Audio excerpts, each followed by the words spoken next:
Buenas tardes, ¿se escucha bien? Hola.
¿Están viendo la presentación? Sí, doctor, sí se puede ver y también se le escucha. Ya. Ok, vamos a comenzar entonces. ¿Ya? Siendo las 3:01, ¿o prefieren esperar unos 5 minutos?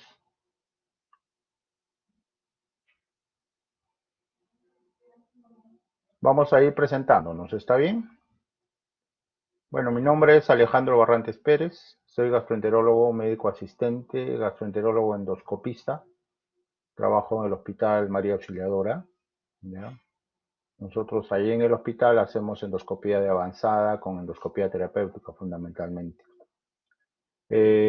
Bueno, en realidad la charla va a estar bastante simple. ¿Por qué? Porque yo tengo entendido que ya hicieron una exposición previa de hemorragia digestiva alta, ¿no? Acá se complementa simplemente con la hemorragia digestiva baja y vamos a ir fijando algunos conceptos que son conceptos desde todo punto de vista también controversiales. ¿Por qué? Porque ustedes van a encontrar en sus libros que la división de hemorragia digestiva por el punto de localización es todo lo que está por encima del ángulo de Treitz se va a llamar hemorragia digestiva alta, que tiene una sintomatología clásica. Y todo lo que está por debajo del ángulo de Treitz, hemorragia digestiva baja. Sin embargo, cuando nosotros hacemos endoscopia terapéutica y diagnóstica también, hoy en día contamos con un armamento más que se llama el enteroscopio, que es un endoscopio para poder visualizar todo lo que está pasando, desde la tercera o cuarta porción duodenal hasta donde llega el endoscopio alto, hasta la válvula ileocecal inclusive, ¿no? Dependerá mucho cuando nosotros tenemos una hemorragia de intestino medio, que es el término que se maneja ahora, ¿ya? Para poder definir si es una hemorragia digestiva alta, diagnosticada por endoscopia alta, es una hemorragia digestiva de intestino medio, cuando se produce por debajo del ángulo de Treitz, hasta inclusive ciertas partes de yunio o ilion, o se trata de una hemorragia digestiva baja. Para términos prácticos, vamos a seguir utilizando la terminología clásica que está en todos los libros todavía, que es una hemorragia digestiva alta y baja. ¿Ya? Entonces, por favor, en cualquier momento, ¿ya? Si alguien no entiende o prefiere alguna explicación adicional, me levanta la mano y lo aclaramos. ¿Les parece? Como definición, la hemorragia digestiva baja va a llamarse a todo el sangrado colorectal, excluyendo intestino delgado. Ya les decía que está conversado básicamente algunos años nada más por el advenimiento de la enteroscopía, donde se habla de un término también de hemorragia de intestino delgado o hemorragia de intestino medio, ¿no? Entonces, evidenciamos por la presencia macroscópica y o microscópica de sangre en las heces. Creo que esto ya lo tenemos bastante claro. La definición de melena, la definición de hematoquesia, la definición de enterorragia y la definición de rectorragia, ¿no? Acá, como ya les iba diciendo, ¿no? Con el advenimiento de la endoscopía de intestino delgado, es considerado como origen de hemorragia de intestino medio. ¿Ya? Macroscópicamente la evidenciamos como hematoquesia o rectorragia. Sabemos ya que la diferencia entre hematoquesia y rectorragia es fundamentalmente la presencia o no de la sangre mezclada en las heces. Llámese hematoquesia, vamos a ver el sangrado que viene, prácticamente las heces vienen teñidas con sangre en toda su composición. Y la rectorragia viene a estar dada por el sangrado rojo rutilante, que muchas veces salen las heces y se van pincelando las gotas de sangre que van para ahí. Microscópicamente es importante solicitar sangre oculta en heces, que es el examen de Tevenon o Guayaco, que son sus sinónimos, ¿no? Como le digo, por favor, cualquier duda, cualquier inquietud, por favor me levantan la mano y lo resolvemos. ¿Está bien? A ver, esta es una imagen del colon, ¿ya? Este es un gráfico en el cual más o menos nos reportan todas las causas de hemorragia digestiva, ¿no? Incluyendo las hemorroides, cuando es un sangrado distal, los divertículos, ¿no? Las neoplasias, un carcinoma, la presencia de los pólipos. Una patología muy importante, no es tan frecuente en nuestro medio, pero sí es bueno considerarla, ya que nosotros somos un crisol de raza también, ¿no? Las colitis que se puedan producir por infecciones, un síndrome de intestino irritable, colitis isquémica, aquellos pacientes que han sido de repente injuriados por una sepsis severa o un shock hipovolémico, una deshidratación masiva, que va a condicionar una colitis isquémica, ¿no? Y también vamos a tener la presencia de angiodisplasias. Pacientes por encima de 50 años, vamos a tenerlos ya con la presencia de angiodisplasia, que son lesiones vasculares que en cualquier momento pueden sangrar. Si vemos las causas, ¿no? Acá tenemos más o menos una división o una escala de acuerdo al grupo etario, ¿no? Las causas más frecuentes en niños, por ejemplo, es el divertículo de Meckel. Ya ustedes saben que más o menos entre 25 a 50 centímetros de la válvula ileocecal se puede generar el único divertículo verdadero que se considera, ¿no?, en los niños y que puede ser una causa muy importante de hemorragia digestiva. La enfermedad inflamatoria intestinal, colitis ulcerativa, los pólipos juveniles, que también no dejan de ser bastante frecuentes en nuestro medio, ¿no? La reduplicación intestinal, que eso sí es bastante raro, o malformaciones vasculares que puedan tener, ¿no? Y en el grupo etario de los adolescentes está el divertículo de Meckel, ¿no?, la enfermedad inflamatoria intestinal, pólipos en colon y recto, enterocolitis infecciosa, malformaciones vasculares, fiebre tifoidea, ¿no? En adultos, ¿no?, menos de 65 años, la enfermedad diverticular del colon es la primera causa de sangrado. Todos debemos entender, y eso lo habremos visto en semiología, ¿no?, que los divertículos son como unos sacos en las tenias por ruptura de la capa muscular y donde se evagina la parte de la mucosa y submucosa, ¿no? Y esto hace que los vasos puedan ser más expuestos, estén más adelgazados y ciertas condiciones como el estreñimiento, de repente alguna dieta que sea muy rica en cosas injuriantes van a producir, ¿no? Por ejemplo, el ají, el alcohol y el estreñimiento van a conducir pues un posible sangrado a nivel de los divertículos. La enfermedad inflamatoria intestinal tenemos de dos tipos, creo que tienen una clase al respecto, ¿no?, donde vamos a poder definir si se llama una colitis ulcerativa o una enfermedad de Crohn. Ya van a ver las características clínicas y semiológicas y cuál es el tratamiento para ello. Los pólipos en colon y recto no dejan de ser importantes. Acá ya empezamos a ver, ¿no?, cáncer colorectal, patología orificial, ¿no?, malformaciones del ano que puedan haber condicionado todo esto. Perdón, no son malformaciones, sino son consecuencia a veces del estreñimiento, ¿no? la presencia de las fisuras anorrectales, fiebre tifoidea o angiodisplasias también, pero en menor grado, ¿no? Y en ancianos, la primera causa sigue siendo la enfermedad diverticular. Acá está la isquemia intestinal. Es importante valorar al paciente en cuanto a sus antecedentes. Es un paciente que tiene una dislipidemia agregada, es un paciente que cursa con triglicéridos elevados, ¿no? El colesterol malo elevado, el colesterol bueno bajo. Obviamente estas placas de ateroma pueden viajar y a nivel de la mesentérica superior o inferior ocasionar lo que nosotros conocemos como isquemia intestinal. El cáncer colorectal es una entidad que de todas maneras la tenemos que buscar y sospechar siempre. Así yo no tenga anemia, no tenga baja de peso, siempre tengo que hacer un screening, ¿ya? Anual por lo menos en pacientes mayores de 65 años. Y si tiene antecedentes familiares, con mayor razón todavía, ¿no? Y también están las angiodisplasias. A ver, es importante estadiar, ¿no? Digamos, el grado de compromiso hemodinámico que se pueda producir en un paciente.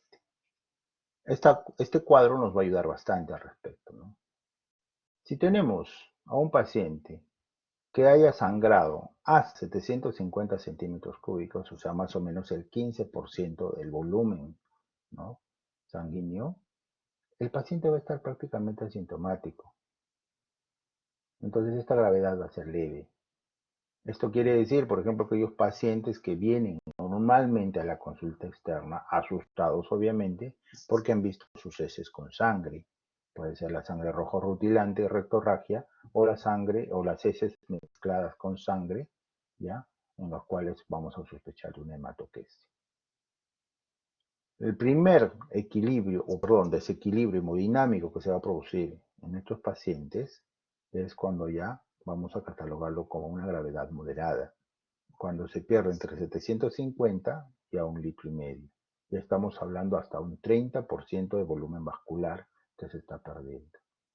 Acá ya el paciente empieza a tener una tensión arterial sistólica, estamos hasta 95, frecuencia cardíaca más de 100, frialdad ligera de piel, presión de pulso disminuida y el test de ortostatismo todavía va a ver de qué se trata, ¿no?, si es positivo o negativo.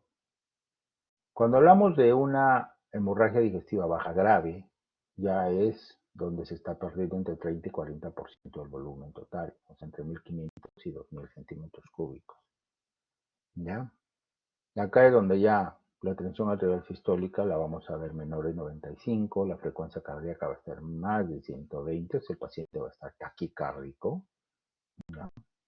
El pulso va a ser débil, vamos a tener sudor, palidez, y acá el test de rotatismo va a ser fundamental, hecho por ustedes, en el cual lo vamos a encontrar positivo. El test de rotatismo tenemos una diapositiva un poquito más adelante donde la vamos a explicar adecuadamente. Y una hemorragia digestiva baja masiva, ya la presión arterial sistólica va a ser menor de 80, frecuencia cardíaca va a ser 140, o de repente el paciente va a estar en shock, ¿no? Para catalogarlo en shock hipovolémico necesariamente tenemos varios criterios. El paciente va a estar confuso, letárgico, esa presión arterial va a estar muy disminuida y el manejo también tiene que ser de adecuado al grado de hemorragia, ¿no? Tenemos al paciente. Lo hemos visto ingresar o por consultorio externo cuando es una hemorragia leve o el paciente ingresado por emergencia. Casi siempre el paciente ingresa por emergencia. ¿Por qué? Porque cuando el paciente obviamente no sabe nada de medicina, ve sangre en las heces, inmediatamente se va a alterar. Por ello, hay que primero valorar el estado hemodinámico. Simultáneamente yo tengo que realizar una anamnesis. La anamnesis puede ser directa o indirecta, dependiendo del estado de conciencia del paciente. Si el paciente está con un trastorno sensorio, inmediatamente llamar al familiar para conversar con él y que nos explique qué es lo que pasó. Pero si el paciente está, digamos, con la capacidad de respondernos todo, ¿no? Inmediatamente vamos haciendo la anamnesis correspondiente, pero simultáneamente hay que evaluar el estado hemodinámico. ¿Cómo evaluamos el estado hemodinámico? Funciones vitales. Fundamental. Presión arterial, frecuencia cardíaca, frecuencia respiratoria, temperatura, todo al minuto. Y la temperatura, bueno, pues en 2-3 minutos, ¿no? Puede ser axilar o puede ser, ¿vale? Porque pueden haber enfermedades infecciosas que van a contribuir también a un sangrado digestivo. Hay que estratificar el riesgo con las diapositivas que habíamos visto, más o menos calculando clínicamente el posible volumen que haya podido haber perdido el paciente. Dentro de la historia clínica son fundamentales los antecedentes. Si tiene o no el paciente alguna comorbilidad, si el paciente es hipertenso, el paciente toma pastillas de repente para el colesterol, ¿no? El paciente es diabético, ¿no? La edad que tiene, ¿ya? Y una de las cosas en el examen clínico y que tiene que ser fundamental es el tacto rectal. A nosotros siempre nuestros grandes maestros nos han dicho, ¿no? Es mejor meter el dedo antes que meter la pata. Y el tacto rectal nos va a dar información valiosísima. Uno, para determinar si el paciente está o no está con sangrado activo. Dos, para determinar si el paciente tiene o no tiene alguna patología asociada. Por ejemplo, puede tener un cáncer de recto y solamente con el tacto rectal nosotros podemos tratarlo. Y ya prácticamente estamos haciendo el diagnóstico sin mayor cosa. No olvidarnos también solicitar una bioquímica sanguínea. La bioquímica sanguínea tiene que incluir el perfil de coagulación, ¿no? Y el grupo sanguíneo y factor RH. Ya las unidades de emergencia de casi todos los hospitales ya están protocolizados. El paciente llega con hemorragia digestiva, inmediatamente le piden toda la batería de exámenes que incluye todo lo que estamos hablando, ¿no? Entonces ya tenemos al paciente, llegó el paciente, lo hemos evaluado, hemos hecho una historia clínica bastante rápida, porque esto es una urgencia o es una emergencia, y hemos solicitado las pruebas de laboratorio adecuadas para poder determinar qué cosa es lo que puede estar pasando al paciente. Bien, acá hay un cuadro en el cual podemos ver las 4 categorías, ¿no? Una hemorragia leve, moderada, grave y exsanguinante o masiva, ¿no? Donde las pérdidas ya la habíamos estado viendo. Si es hasta 15%, moderada hasta 30%, la grave hasta 40% y la exsanguinante entre 40 y 50%, de acuerdo al volumen que se va perdiendo. El sistema nervioso o el estado mental en un paciente que viene con una hemorragia digestiva baja, escasa o leve, prácticamente el estado mental va a ser bueno. En una moderada vamos a tener palidez, disnea, ¿no? En una grave vamos a tener un poco de ansiedad, confusión, y paciente con hemorragia digestiva masiva ya prácticamente va a estar letárgico o en estado de coma, ¿no? Esto, el sistema nervioso central lo podemos evaluar por un tema de una escala de Glasgow. Y ustedes saben que son 3 características para ver apertura ocular, respuesta motor y respuesta verbal para poder ver. Ahora, en cuanto al pulso arterial, ¿no? Vamos a tener un pulso arterial ligeramente elevado en los pacientes con hemorragia leve, de 100 a 120 como una moderada, de 120 a 140 y más de 140 una exsanguinante. ¿Por qué? Porque es la respuesta adrenérgica normal en cualquier paciente que tiene hemorragia digestiva, ¿ya? Y acá la tensión arterial hasta las graves y las exsanguinantes es donde vamos a ver ya una baja muy importante. El relleno capilar dentro del examen clínico también es fundamental porque el cuerpo va a priorizar el sangrado. Si yo le encuentro relleno capilar bastante retardado o ausente, es que toda la sangre se está concentrando en los órganos blancos fundamentales, que es corazón, pulmón, riñón, hay cerebro. Entonces toda la sangre se está yendo por ahí, ¿ya? La frecuencia respiratoria, vamos a ver pues que en la leve va a estar normal, pero a medida que vamos avanzando en el volumen de pérdida de sangrado, vamos a ver que el paciente empieza a hacer hipolimia. La frecuencia respiratoria se va aumentando. Esto con la intención simplemente de aumentar o intentar aumentar el intercambio gaseoso entre el oxígeno y el CO2, ¿no? Este es otro dato muy importante. Nosotros cuando vemos a un paciente con una hemorragia digestiva tenemos que ver la diuresis. Y esta diuresis la podemos gradar y medir cuántos milímetros por hora está orinando el paciente, ¿no? El hematocrito. Y para ello, por eso es importante, cuando un paciente entra con trastorno de conciencia y sospecha de hemorragia digestiva, sea alta o baja o cualquier tipo de cosa, la diuresis es fundamental porque nos va a ayudar a medir indirectamente, ver la función renal, ¿no? Entonces, por eso se coloca una sonda, que es la sonda de Foley, y esta sondita va a una bolsa colectora para medir más o menos cuál es la diuresis del paciente, ¿no?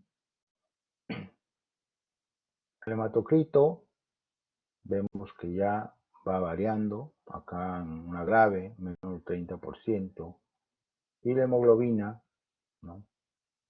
Que es menos de 8 en la grave, y obviamente mucho menor en la exsanguinante. Y cuando nosotros iniciemos la reanimación, la vamos a realizar en la leve y moderada con cristaloides. Cristaloides estamos hablando del cloruro de sodio o lactotorrinque fundamentalmente, ¿no? Cuando ya es grave o exsanguinante, aparte de administrar los cristaloides, tenemos que también administrar sangre. Por eso le decía, en una evaluación inicial tenemos que contar ya con el grupo INE y factor RH para poder definir qué cosa es lo que vamos a hacer con nuestro paciente. Bien, algunos tips que nos van a ayudar bastante para poder manejar al paciente, porque esta clase es fundamentalmente de eso, el manejo del paciente. ¿Qué voy a hacer con el paciente que viene con una hemorragia digestiva baja? ¿De frente lo paso al gastroenterólogo? No. Las endoscopías altas, bajas o las enteroscopías se tienen que hacer con el paciente hemodinámicamente estable. Si el paciente está inestable, se va a morir en el centro endoscópico, en el interín de tratar de investigar de qué está sangrando este paciente. Por eso es que en las salas de urgencias o emergencias primero se tiene que establecer, ¿no? Gradar al paciente, ver su factor de riesgo, si tiene o no tiene una comorbilidad, y esta comorbilidad tratar de solucionarla para que el paciente vaya hemodinámicamente estable a la sala de endoscopía. Tenemos que evaluar si hay ortotismo o no, ¿no? Al colocar las vías endovenosas, quiero que consideren mucho este tema. Las vías periféricas cortas y de mayor calibre están mejor. Lo que queremos es eso, restablecer la hipotensión, en este caso aumentar el volumen vascular de la manera más rápida. Ustedes dirán, hay pacientes, y me imagino que ya lo han visto, ¿no? A los cuales se les coloca un catéter venoso central. El catéter venoso central es un catéter delgado y de longitud. La hidratación no es tan rápida. Pero si veo que es un paciente en edad media que no tiene ningún tipo de comorbilidades, de frente le coloco doble vía periférica y lo hidrato enérgicamente para tratar de restablecer el volumen. ¿Y cómo voy a saber si estoy restaurando el volumen? Dos factores. Diuresis, para eso ya le coloqué la sonda Foley, y presión arterial. Si veo que el paciente se me estabiliza, empieza a saturar mejor, empieza a bajar la frecuencia cardíaca, empieza ya a tener una presión adecuada y empieza a tener una buena diuresis, quiere decir que estoy haciendo bien mi trabajo. Pero ojo, no todos los pacientes con hemorragia van a ser estables. Esos pacientes con comorbilidades, definitivamente hay que manejar primero eso con bastante cuidado.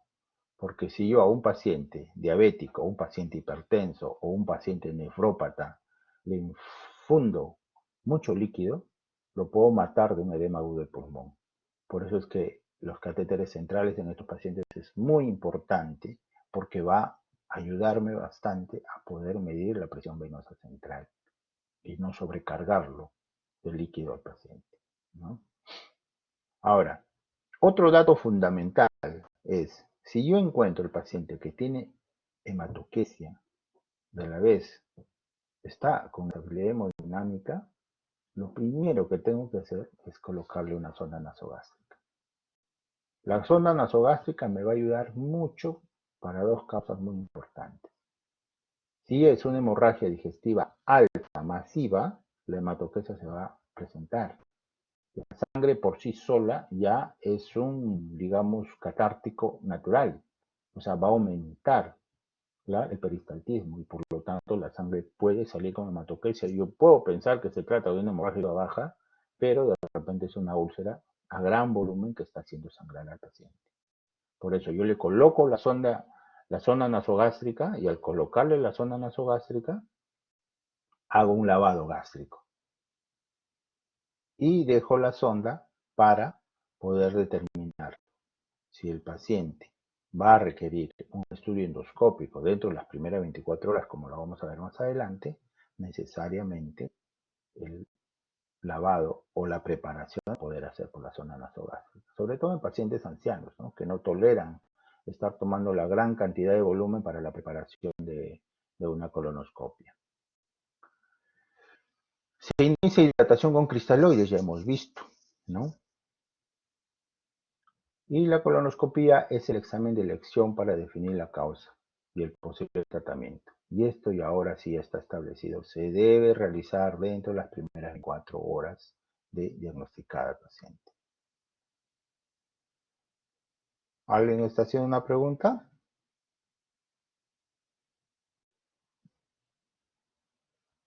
Ya. Pacientes que no responden al manejo inicial y inestabilidad o signos de isquemia deben ser sometidos a intervenciones radiológicas. O sea, si yo tengo al paciente inestable, le administro hidratación, le administro sangre, ¿ya? Le administro sangre y el paciente no me responde, sigue sangrando, tendría que de alguna manera empezar a solicitar exámenes radiológicos. Hay un examen que nosotros lo usamos bastante cuando se trata de un paciente que no se le puede hacer el examen endoscópico, que se llama una angiotem. O sea, es una tomografía espiral multicorte con la visualización de las dos mesentéricas. Mesentérica superior, mesentérica inferior, y ya más o menos me pueden dar indicios de qué cosa es lo que está sangrando. ¿Ya?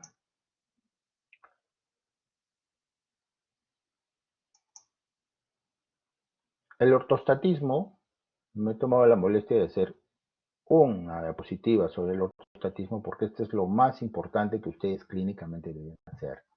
Si tienen a un paciente sangrante, ¿no?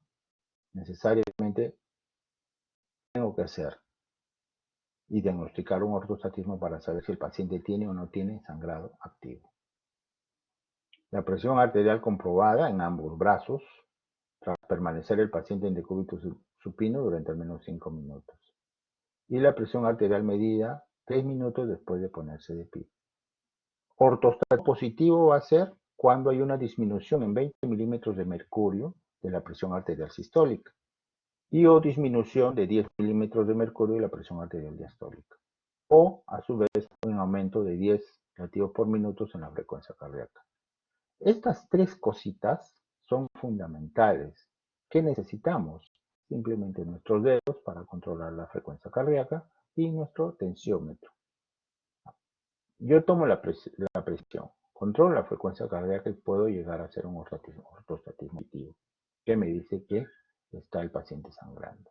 Para ello yo tengo que hacer la hidratación adecuada, eliminar un fármaco causante, ¿no? Y bueno, pues llegar al diagnóstico en el cual se está produciendo una hemorragia digestiva baja, en este caso, ¿no? Los colores de esta gráfica me dicen a mí más o menos cuánto, ¿ya?, de volumen de flujo aproximado litros por hora puedo yo pasar. Vean ustedes que en los calibres de mayor diámetro, que es el 14G, puedo administrar mayor cantidad de cristaloides, de plasma y hasta de sangre. Y estos son los amarillos o los pediátricos o los de la anatología, donde puedo pasar poca cantidad, pero es muy importante también establecer en los pacientes ancianos, ¿no?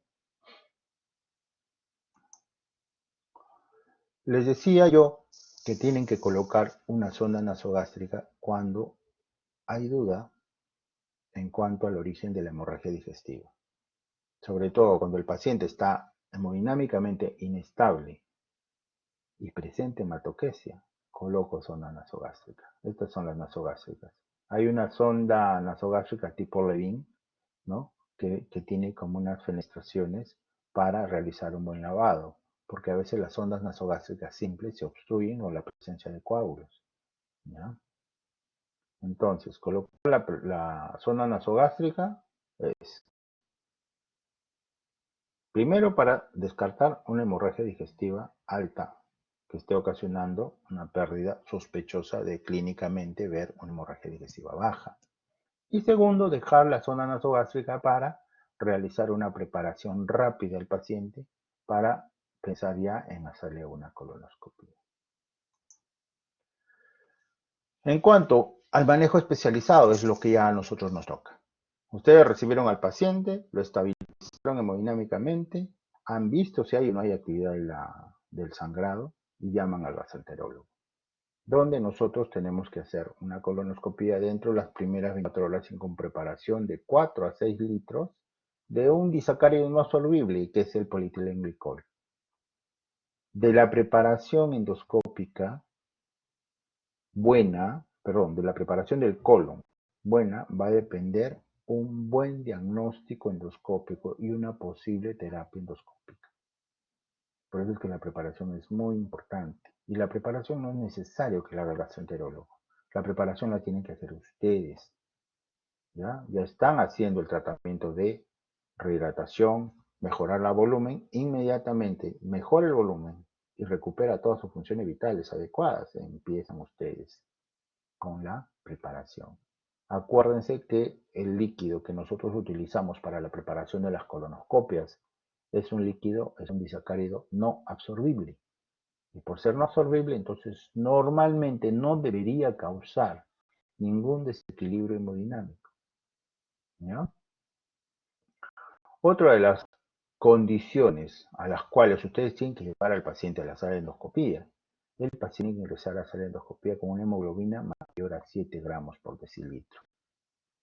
Pero si es un paciente anciano, es un paciente con una comorbilidad, pues es diabético, es hipertenso, como el riesgo es alto, tenemos que llevar, ¿no?, a una hemoglobina de 9 gramos por decilitro, que sea mayor. Ahora, en pacientes con hematoquesia y ortostatismo, descompensación hemodinámica se debe realizar endoscopía alta. Eso ya nosotros lo vamos a decidir en el momento. Pero ustedes nos tienen que ayudar siempre y decir, ¿no? Por más que hemos hecho, le estamos hidratando todo esto, pero el paciente sigue hemodinámicamente inestable. Le pasaron la zona nasogástrica y por ahí hicieron un lavado gástrico y encontraron sangre, entonces primero tenemos que hacer la endoscopía alta para descartar cualquier otra pérdida baja, ¿no? Una pérdida por un problema por encima del ángulo de Treitz. La terapia endoscópica, esto ya es simplemente para que nosotros veamos algunas gráficas de cómo se están dando las imágenes que nosotros vemos cuando hacemos las colonoscopías. Ven acá, estos saquitos que se pintan en el colon son los divertículos. Y dentro de los divertículos muchas veces hay vasos. Y estos vasos muchas veces también van a sangrar. Y para este sangrado necesitamos algún tipo de terapia endoscópica. En este caso, no sé si pueden ver en la parte inferior derecha, como una barrita de metal. Esta es la colocación de un hemoclip. El hemoclip es un dispositivo que tenemos nosotros la posibilidad de ingresar por el canal de trabajo de colonoscopio para tratar de ver el sangrado y localizar un clip. Prácticamente es como una prensa. Son como las grapas quirúrgicas. pero que las podemos colocar endoscópicamente, ¿no?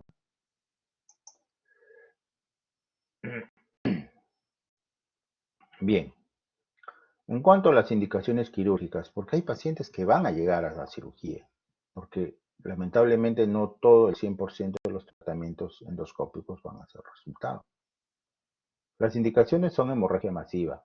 Hemorragia masiva ya hemos visto en el cuadro cómo está ahí. Sangrado persistente que requiera más de 4 a 6 unidades de sangre en 24 horas. Para nosotros esto es fundamental, ¿no? Un paciente politransfundido es un paciente potencialmente quirúrgico. Llamar al cirujano para que aperture, ya él decidirá si en plena laparotomía exploratoria, digamos, con todos los intestinos expuestos, va a requerir o no. Muchas veces nos llaman para que hagamos una enteroscopía intraoperatoria. El cirujano corta parte del intestino, donde más o menos, si nosotros por ahí no hacemos el endoscopio, y por video podemos más o menos determinar qué cosa es lo que está sangrando, ¿no? O que haya una persistencia hemorragia durante 72 horas. De repente el paciente está hemodinámicamente estable porque le estamos pasando sangre, porque le estamos hidratando, ¿no? Pero más de 72 horas que le pasamos sangre y lo hidratamos, no mejora, el paciente ya tiene que pensarse en un tratamiento quirúrgico. O si hay una recidiva grave en los 7 días siguientes a la limitación del sangrado. Tratar de definir qué pasó, porque este punto es fundamental para nosotros. Si yo ya hice mi terapia endoscópica y a los 7 días vuelve a sangrar, es casi seguro que esté sangrando de lo mismo. Entonces le hago una nueva preparación, si es que el paciente ha estado comiendo, nueva colonoscopía, puedo intentar una segunda opción terapéutica, pero si es un paciente con muchas comorbilidades y es mayor de 60 años, es mejor ya llevarlo al cirujano para que el cirujano pueda operar. ¿Qué porcentaje de pacientes son potencialmente quirúrgicos? Con el advenimiento de la endoscopía terapéutica no están llegando ni al 2%. Antes se decía que todos los pacientes con hemorragia digestiva, tanto alta como baja, podía llegar a veces hasta un 10% de pacientes. Pero con el advenimiento de la endoscopía terapéutica, prácticamente ya todo se ha disminuido y mejorado mucho.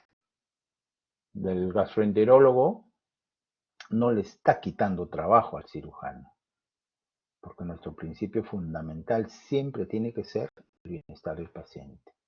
Hacer una colonoscopía y hacer una terapia endoscópica por endoscopía tiene mucho menor estrés que la cirugía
Hola, ¿están ahí?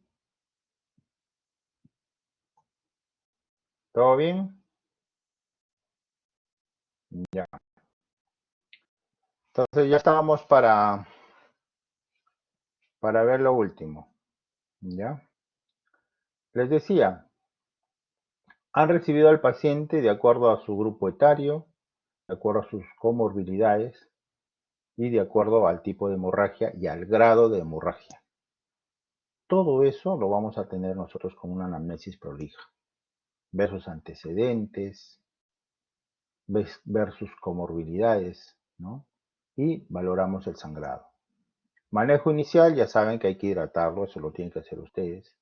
Y cuando el paciente está hemodinámicamente estable, interconsultan al gastroenterólogo, ¿no? Y interconsultan al cirujano cuando hay ciertas condiciones que ya habíamos conversado, ¿no? Si en 24 horas le estoy pasando más de 6 unidades de paquete globular, inmediatamente el paciente tiene que ser operado. Si tiene comorbilidades y no me está respondiendo al tratamiento durante 72 horas, entonces también vamos a tener problemas. Y si el paciente recidiva el sangrado, se puede intentar una segunda sesión de terapia endoscópica, pero si el paciente no tiene comorbilidades. Si es un paciente mayor de 60 años y en el cual el paciente, aparte de es diabético, es hipertenso, es mejor que el cirujano ya se haga cargo, porque el paciente puede, o mejor dicho, la cura puede ser peor que la misma enfermedad, ¿no? Listo, doctores. No sé si hay alguna pregunta. ¿Preguntas al respecto?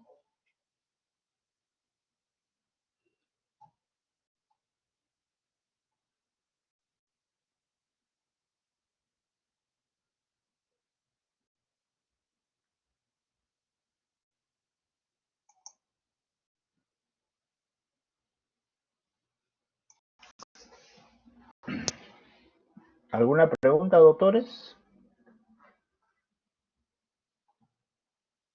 Ya.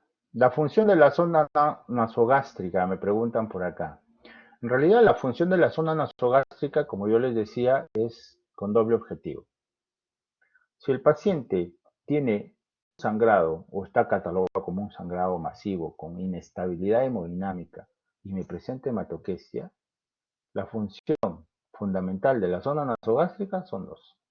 Hago un lavado gástrico que me puede confirmar que se trata de un sangrado a nivel alto, o sea, por encima del ángulo de Treitz. ¿Qué tengo que hacer yo de inmediato? A una endoscopía alta para ver que el sangrado no sea alto. Y la segunda opción de la zona nasogástrica es determinar si existe o no existe buena preparación del paciente. Si son pacientes ancianos, vean ustedes cómo ha sido la preparación, ¿no? Para limpiar completamente el colon yo necesito de 4 a 6 litros de polietilenglicol. ¿Y ustedes creen que un anciano más de 60 años me va a tomar 4 litros en 4 horas? Porque ese es el tiempo de preparación. Normalmente no lo hacen. Por ello preferimos dejar la zona nasogástrica y por ahí infundir un procedimiento que se llama gastroclisis para poder, digamos, realizar el gástrico, ¿no? Y, perdón, la preparación del colon. Ya les he dicho, para nosotros hacer una colonoscopía buena, un buen diagnóstico, con una buena terapia, necesitamos que ese colon esté lo mejor preparado posible. Una mala preparación hace que el paciente definitivamente no sea bien evaluado. Antes se decía, no interesa nada más, no importa con sangre, total vas lavando, ¿no? Pero se ha demostrado, los estudios multicéntricos nos dicen que el paciente al cual ya se le ha hecho la rehidratación endógena, ya se lo estabiliza hemodinámicamente, va a tolerar muy bien la preparación. ¿Por qué? Porque la sustancia con la cual nosotros preparamos es un polisacárido no absorbible. El polietilenglicol no se absorbe. Y por lo tanto, si seas diabético, seas hipertenso, son muy pocas posibilidades que tengas una descompensación hemodinámica por la preparación. ¿Alguna otra pregunta? Me preguntan acá qué enfermedades son las que probablemente... Uy, ¿puedes volverla a poner, por favor?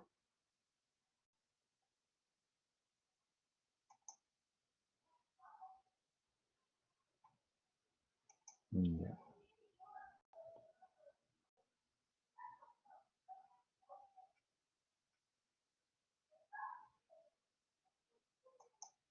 Ya. ¿Qué enfermedades son las que probablemente me podría provocar una hemorragia masiva? Gracias. Las hemorragias masivas son multifactoriales. Definitivamente las hemorragias masivas tienen que ver, primero, por el punto de sangrado, ¿ya? Y esto es algo ya que en cierto modo, anatómicamente, me dice de dónde puede ser el sangrado. Anatómicamente ustedes saben que el colon derecho es más vascularizado que el colon izquierdo. O sea, las hemorragias, ¿ya?, de colon derecho van a ser más abundantes que las de colon izquierdo. Por eso es que se dice también, cuando hay un cáncer de colon derecho, van a ser más anemizantes que los cánceres de colon izquierdo, que van a ser más antes. Depende mucho del factor, dónde sangró. Si es colon derecho, es más sangrón, por así decirlo, que el colon izquierdo. Segundo, ¿qué comorbilidades tiene mi paciente? Si es un paciente cirrótico, por ejemplo, hepatópata, tiene que tener trastorno de coagulación, o cualquier otro paciente con una enfermedad autoinmune que también tiene problemas de coagulación, son los que más predisposición van a tener para sangrar. ¿Ya? Entonces, tengo que evaluar el grupo etario, la localización más probable del sangrado y la comorbilidad del paciente para saber qué es lo que podría provocar una hemorragia masiva. Otra pregunta de Jean-Pierre Rodríguez. Doctor, ¿qué relación hay entre la hemorragia digestiva y la diuresis? ¿Podría explicar eso de nuevo? Gracias. Ya. Cuando hay hemorragia digestiva, ustedes han visto el cuadro, que hay hemorragia digestiva leve, moderada, grave y masiva. Entonces, ¿cuál es la respuesta que tiene el riñón frente a una baja del volumen sanguíneo? Activa fundamentalmente. Los presorreceptores, ustedes saben que van a activar, ¿no?, al riñón por medio de la arteriola aferente para activar el sistema renina-angiotensina-aldosterona. Yo no sé si ya han llevado nefrología, pero al menos en fisiología renal ya han visto esto, ¿no? ¿Qué hace el riñón? El riñón es como que se hace el harakiri. Inmediatamente retiene sodio y retiene el agua, y por lo tanto la diuresis va a disminuir, porque la hormona antidiurética está aumentando. Y al aumentar la hormona antidiurética, la diuresis va a disminuir. Entonces, el volumen urinario para nosotros es fundamental por dos cosas. Primero, me va a cuantificar más o menos el volumen de sangrado que se pueda tener. Y segundo, ¿ya?, va a hacer que yo pueda definir cómo está trabajando mi riñón y para ver el volumen de sangrado que se tiene. Por eso la diuresis para nosotros es muy importante, porque el riñón activó el sistema renina-angiotensina-aldosterona y por lo tanto sé que me está reteniendo sodio y está tratando de juntar eso. Entonces se hace harakiri porque el volumen urinario disminuye. Esa es la relación que hay con el sangrado y la diuresis. ¿Ya? Acá me habla Ricardo Sánchez sobre la relación del ortostatismo con la hemorragia digestiva baja. No es solo con la hemorragia digestiva baja. El ortostatismo es muy importante para definir cómo está yendo mi volumen sanguíneo, ¿no?, mi medio interno. Cuando voy bajando el volumen, los mecanismos compensatorios adrenérgicos cardiovasculares van a activarse, y por eso es que cuando hay hemorragia digestiva activa, el ortostatismo es positivo, justamente por la baja de volumen. Y los mecanismos compensatorios adrenérgicos del aparato cardiovascular son los que van a darme ortostatismo positivo. Nosotros como gastroenterólogos es fundamental porque, como conclusión, o de repente la primera conclusión que yo tengo cuando el paciente está con ortostatismo positivo, digo, este paciente está sangrando, está hemodinámicamente inestable, entonces hay que actuar más rápido. Para eso es importante. ¿Ya? ¿Alguna pregunta más?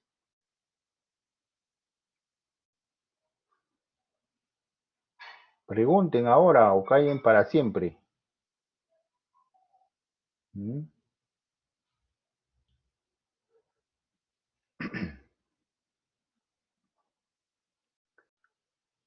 Bueno, doctores, si no hay ninguna pregunta, yo les agradezco la atención. Yo creo que la universidad tiene grabada la clase, tiene las diapositivas en PowerPoint. Yo le he pasado a PDF porque es más fácil que cargue, ¿no? Porque estos días con esta cuarentena está disminuyendo bastante la señal de internet, entonces tenemos bastantes problemas, ¿no?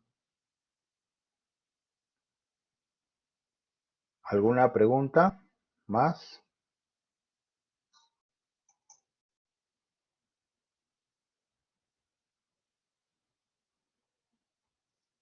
A ver, Luzmila me dice, en hemorroides de tipo interno, ¿el manejo también es hacer una colonoscopía o qué se procedería a hacer? Ahora, dentro, esto ya va a un tema un poquito más gastroenterológico, ¿no? Pero para que lo entiendan mejor. El tipo de examen que nosotros realizamos para evaluar el colon son de varios tipos. Hay un examen que se llama proctoscopía rígida, en el cual es un tubo de metal con el cual se hace una evaluación directa de la parte del anal anal, del recto, hasta la unión recto-sigmoidea. Pero esto es cuando yo tengo la certeza completa que mi paciente está teniendo una rectorragia. Pero si yo no tengo claro si se trata de una rectorragia o no, o es una hemorragia masiva porque el paciente está hemodinámicamente inestable, le tengo que hacer una colonoscopía. Pueden ser hemorroides sangrantes. Acuérdense ustedes que las hemorroides tienen hasta 4 grados. Una hemorroide interna de tercero o cuarto grado sangran en forma masiva y pueden descompensar al paciente, ¿no? Pero ¿qué pasaría si yo le hago una proctopía, llego a la unión recto-sigmoidea y veo que está bajando sangre del colon descendente, ¿no? O del sigmoides? Tengo que hacer una colonoscopía un momento. Y al final de la colonoscopía, de repente el resto del colon está normal y al final me voy a quedar con las hemorroides. Pero si es un paciente diabético, hipertenso, o es un paciente senil que me está sangrando, hemorroides, bien por él. Podemos hacer un tratamiento endoscópico o si no, que lo operen de las hemorroides, ¿ya? Pero hay que hacerle, de todas maneras, cuando hay comorbilidades o, digamos, tengo duda, mejor hacer una colonoscopia completa, ¿ya? Pero si es un paciente joven, con antecedentes de estreñimiento, ¿no? Un estreñimiento pertinaz, ¿no? Y que tenga rectorragia, que no lo descompensa inicialmente, se puede hacer colonoscopia. Ahí la colonoscopia sí no está muy indicada, ¿no? A ver, Brenda Tufino. Para saber la etiología de una hemorragia digestiva baja, ¿necesariamente tengo que hacer una colonoscopia o solo con los síntomas? Las dos cosas. Yo tengo que evaluar primero si mi paciente olvidémonos por un momento si es una hemorragia digestiva alta o baja. Si un paciente está sangrando, entonces tengo primero mi clínica, compensarlo y ver qué está presentando. De repente está haciendo hematomesis o está haciendo melena, es una hemorragia digestiva alta. Pero si es un paciente que está haciendo hematoquesia o está haciendo rectorragia, necesariamente yo tengo que hacer los estudios endoscópicos. Si es hematemesis, melena, endoscopía alta. Si es hematoquesia y rectorragia, endoscopía baja. ¿Por qué? Porque uno, con la colonoscopía o la endoscopía, yo primero diagnostico el punto de sangrado. Y segundo, que ahorita es lo más importante, puedo determinar qué tipo de tratamiento le puedo dar. O sea, de todas maneras hay que hacer el estudio endoscópico porque eso me va a permitir poder ver si se tiene o no se tiene una terapia endoscópica. Y yo lo puedo solucionar al paciente, ya no me sangra. Por eso le digo, El cirujano y el gastroenterólogo no están peleados, no están compitiendo, ¿no? Lo normal es que el cirujano y el gastroenterólogo interactúen en sí para complementarse para el tratamiento del paciente. ¿Alguna pregunta más, doctores? ¿Mm? Bueno, yo realmente estoy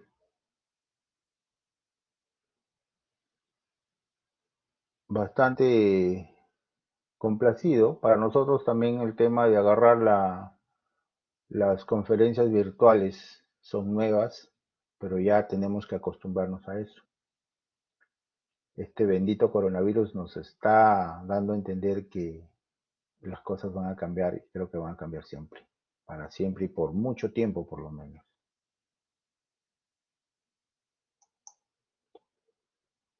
¿Alguna pregunta, doctores?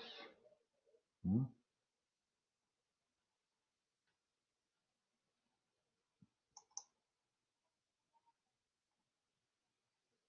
Bueno, si no hay ninguna pregunta, yo creo que ya damos por terminada la clase y solamente decirles que cuando nosotros nos van a pedir las preguntas que solemos hacer para ver si están o no están ustedes aprendiendo, para ver si están o no están leyendo, es un caso clínico.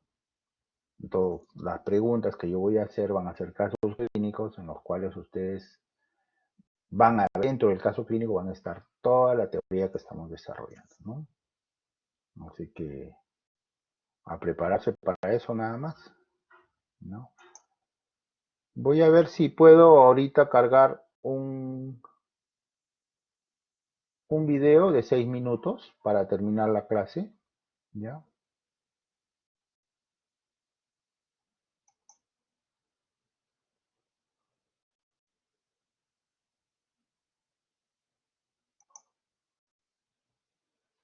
Vamos a ver, parece que no se puede. Hubiera de repente cargado esto. Aunque si están viendo mi pantalla,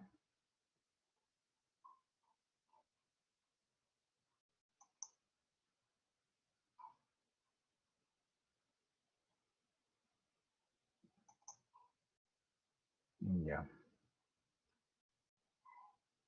listo. No, no se puede compartir. Tenía un video acá, pero no me permite. Ya ves, a ver, ya terminó la clase. Yo les agradezco una vez más por todo esto. Ya, manden un mensaje diciendo que todo está bien. Hay una pregunta más de Carla. A ver, ahorita vamos a ver.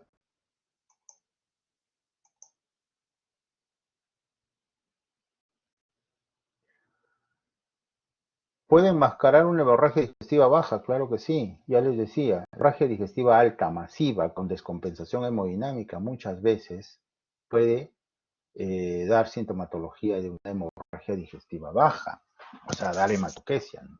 Por eso es importante, les decía, la colocación de la zona nasogástrica. Hago un lavado gástrico, si hay sangrado arriba, voy a tener un contenido hemático, ¿no? Y además la zona me va a servir pues para hacer la preparación para la colonoscopia.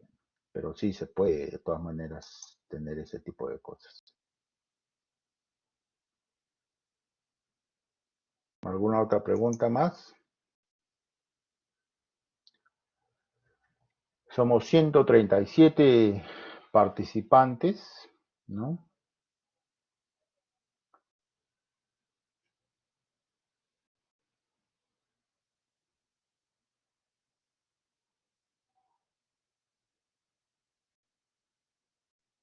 Me preguntaban qué puedo hacer si la colonoscopia me sale negativa y el TB me sale positivo. Ya habíamos hablado que el TB es un examen para investigar si hay sangre oculta en heces. Un TB positivo, primero, tiene que ser evaluado por el tipo de examen que se ha hecho, ¿no? Sí, Acá hay otra pregunta para ver si el T-Venom es territorio de la hemorragia digestiva alta o baja. Digamos que el T-Venom, por definición, es sangre oculta en heces. El paciente puede estar asintomático o de repente al paciente viene a un chequeo rutinario y de pronto su hemoglobina sale baja. Y dentro de los valores de la hemoglobina veo que viene hipocromía, ¿no? Microcitosis. Si es mujer, obviamente hay que descartar otro tipo de pérdida sanguínea por hemoglobina, preguntarle cómo está pues, su régimen catamenial, cómo van sus reglas y todo eso. De repente tiene menometrorragia y por ahí está la anemia. Es sobre todo por el estudio de la anemia. Pero si encuentro anemia con T-Venom positivo, tengo que echarme a investigar qué es lo que está pasando. Entonces hago una endoscopía para ver si hay una hemorragia digestiva alta. Puedo hacer una colonoscopía posterior para ver si hay una hemorragia digestiva baja. Y si la endoscopía me sale negativa y la colonoscopía también me sale negativa, puedo optar yo por hacer una cápsula endoscópica.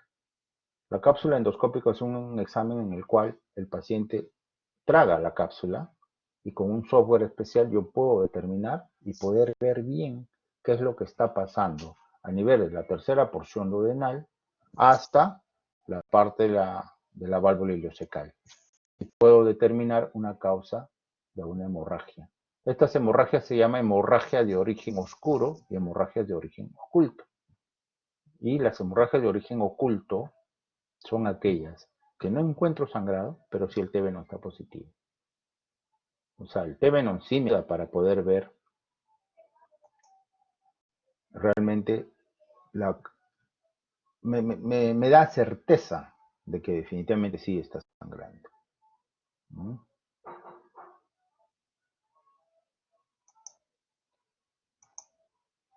¿Alguna otra pregunta? Sí, bueno, ya Celeste ya está. Espero que esté solucionada tu pregunta. El T-Venom y guayaco se da en ambas, hemorragia digestiva alta y baja, claro que sí. ¿Ya? Acá, Carla, bueno, eso creo que lo he estado conversando, ¿no? Me dice, ¿qué puedo hacer si la colonoscopia me sale negativo? O sea, no encuentro punto de sangrado, pero el TB no sale positivo. ¿En qué patologías puedo pensar? Primero, tengo que definir si el TB está bien o no está bien hecho, ¿verdad? Porque el TB no tiene que hacerse bajo ciertas características muy importantes. Tiene que estar 3 días el paciente sin ingerir nada que tenga hierro ni nada que me pueda salir un falso positivo, ¿ya?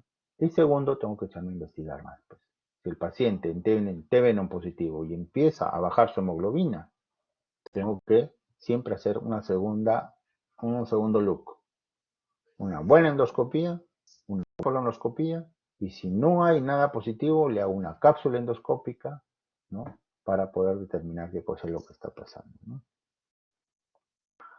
Angelo pregunta, para evaluar yeyuno e ilion, ¿es mejor la cápsula endoscópica o la endoscopia profunda?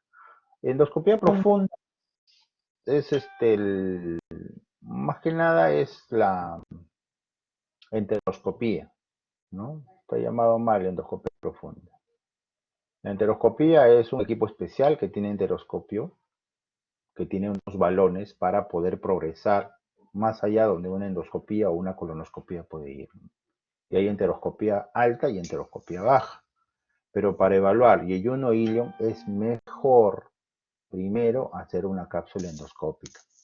Porque la cápsula endoscópica ya me va a decir dónde está el punto de sangrado o dónde está el origen de esta hemorragia. Entonces, una vez que yo he hecho la cápsula endoscópica, por ejemplo, la cápsula endoscópica me habla de lesiones a nivel del ilion distal. Y ahí yo no puedo llegar a veces con el colonoscopio. Entonces, tengo que entrar con el enteroscopio por vía retrógrada. Pero si me dicen, por ejemplo, hay una lesión que está en yeyuno proximal, yo tengo que optar por hacer una enteroscopía anterógrada para poder llegar ahí. ¿Cuál es la diferencia o cuál es la ventaja de hacer una enteroscopía y una cápsula endoscópica? La cápsula endoscópica solamente me va a dar el diagnóstico, pero el enteroscopio me da el diagnóstico y aparte me puede proporcionar una buena terapéutica. Yo puedo solucionar el problema ahí. Si es un pólipo, saco el pólipo. ¿Ya? Entonces, ¿alguna otra pregunta? Doctores, ¿qué están haciendo en la cuarentena? ¿Mm? Tienen que leer bastante, ¿ya? Y tratar de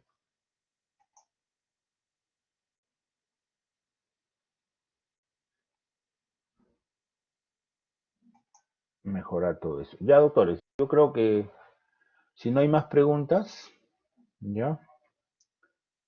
Damos por terminada la sesión.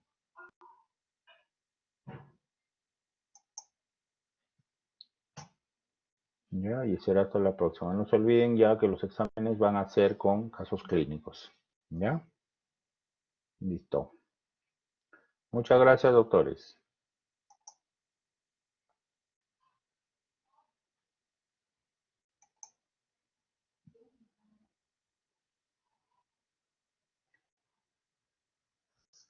No, gracias a ustedes por la atención.